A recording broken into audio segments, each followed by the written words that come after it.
I got pickle juice. Shoot, man. Pickle juice leaking everywhere.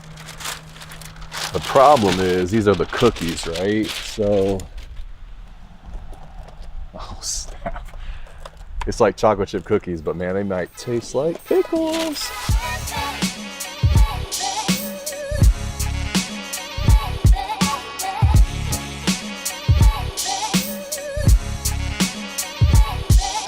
Okay.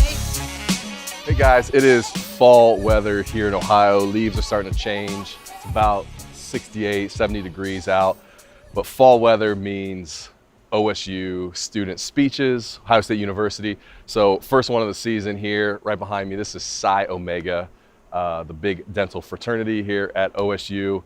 And man, I always love speaking to students, but we got Jimmy John's and beer. Come on inside, let's do this.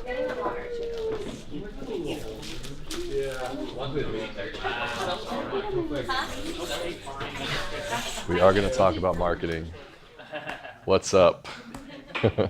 How y'all doing? Good week or? It's pretty good. Any owners like right out of school, like you just want to go for it? Startup, buy, something like that. Got one? What year are you? D3. Okay. So what's happened in the last 10 years is that whole like just straight out of school buying category or like owning right away has gone way down. In the next 10 to 20 years, there are more baby boomers retiring than there are students coming out of school. Part of that is what's happening is corporate is starting to drive that. And not just, I say corporate, but like group practices. You just see practices being bought up like constantly. What corporate did is they hacked the economic model of dentistry. And so they brought in organizational management and they brought in marketing. And because of that, they've grown a ton.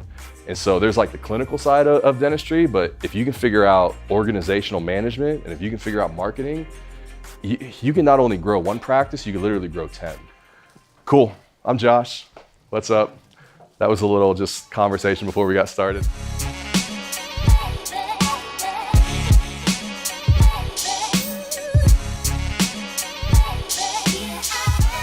If we could kind of make a pact here today, there's gonna be some things I'm gonna ask you to agree on. One of them is all these like goofy dental jokes that people put on Facebook, you're just trying to find stuff to put out there and it's like National Donut Day or something, which is actually respectable. That's not a good.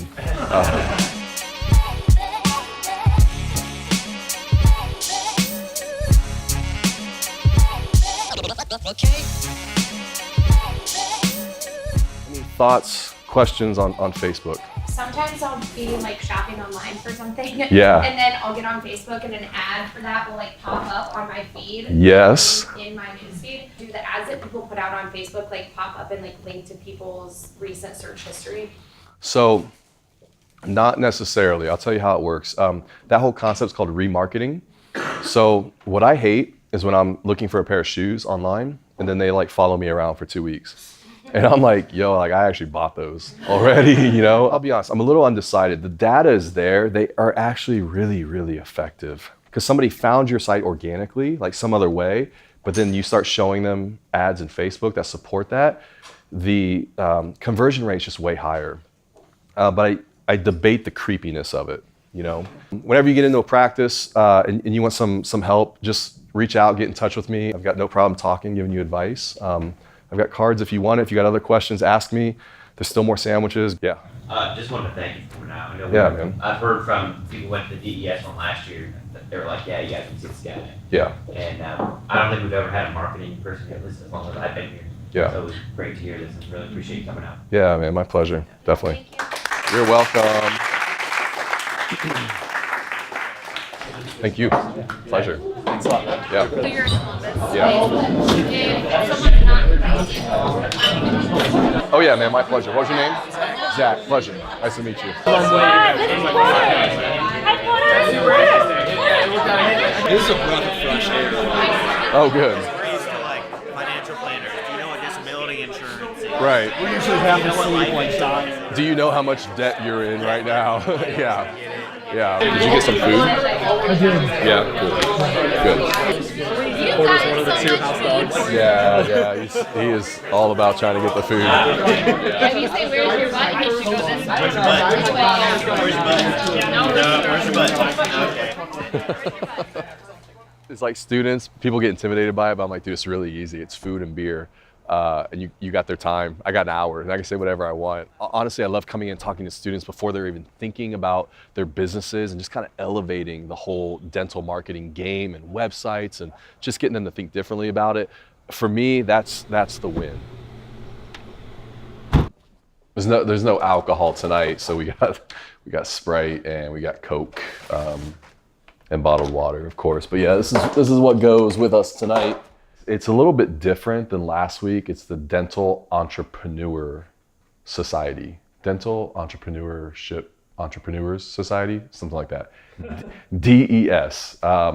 Dude, what's interesting is one of our clients, Doug Walker down in Charleston, he started this thing like, oh my gosh, eight years ago or something. Dude, you know what would be cool is they have every year of graduates on the wall down there, and we'll have to find Doug's picture. Oh, that'd be sweet. Yeah, and get a shot of it. I'll have to like text it to him. It'd be awesome.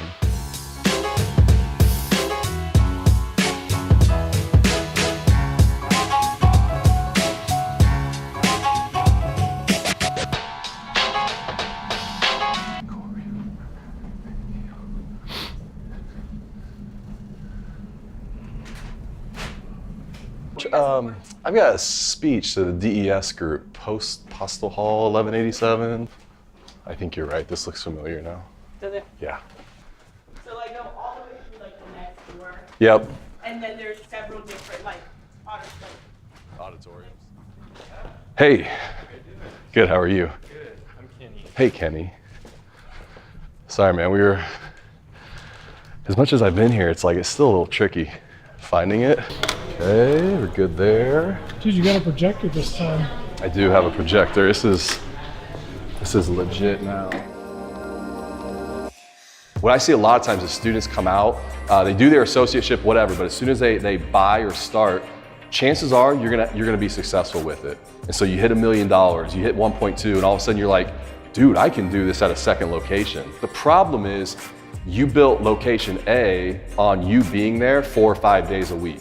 You take location B, you're only there 2 days a week. You're taking for granted your influence over here into that culture, and you don't have that same amount of time. So now all of a sudden location B becomes a leadership issue and not a clinical issue. To lead another location when you're not there all the time. By the time you get to the third, it's really do or die. I've got guys right now that have bought a third and they're trying to manage them clinically. They're like, I can do 1 day here, 2 days here, 2 days here. I'm like, but see, you're basing that all on your clinical ability, and that will not scale. If you can make 3 happen, you can put 10 together. The reason that's so valuable is because when somebody's sitting on a $10 million group practice, they know how to run the business side of it, and that is more valuable than the clinical side happening. Guys, thanks so much for your attention, man. I know I want to be respectful of time and get you out of here. If you have any other questions, I'm gonna be around for a little bit. Hi. Hi, my name's Anne. Anne, hi, I'm Josh. Yeah. Oh, I know, yeah. Oh yeah, sorry. I Yeah. just asked if you have like a business card I can. I do, yeah. I think I have a few more left. Well, guys, thanks so much for joining me on a few OSU speeches here. It's always fun. It's just that time of year. I love speaking to them.